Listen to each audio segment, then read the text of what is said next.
Podcast livre L'équilibre de Marion de Souza. Présentation du roman. Le titre en VO du roman est L'équilibre. Il a été publié pour la première fois en France en 2020 aux éditions Librinova.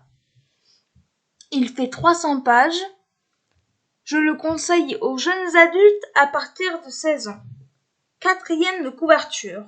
La mort a un visage. Dans un monde ravagé par d'innombrables guerres, l'équilibre entre le bien et le mal n'est plus maintenu. Cela a pour conséquence de détruire peu à peu toute forme de vie qu'il reste.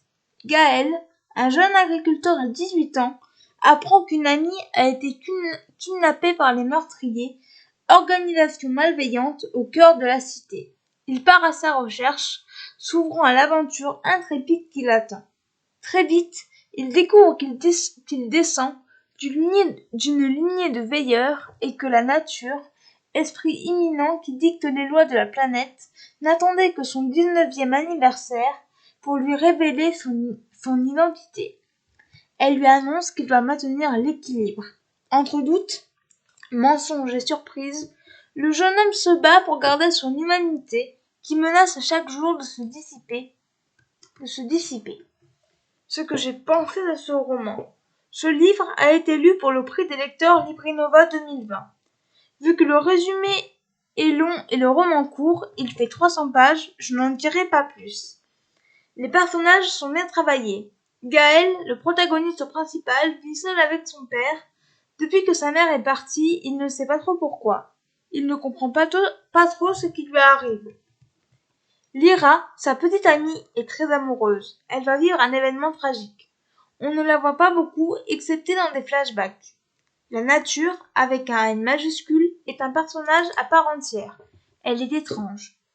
Les autres personnages apportent peu de choses au récit, selon moi. L'écriture de Marion de Souza est bien, elle est recherchée. Elle n'épargne pas ses personnages. L'intrigue est sombre et cruelle. On a envie de savoir la suite du roman. L'univers est original. La fin est correcte. Y aura-t-il une suite ? Je ne sais pas. Par contre, il y a quelques longueurs. En bref, une bonne découverte. Pour une fois, il n'y aura pas d'extrait de livre. Les points forts de ce roman, les personnages, l'univers, l'écriture, l'intrigue et la fin. Ses points faibles, les longueurs.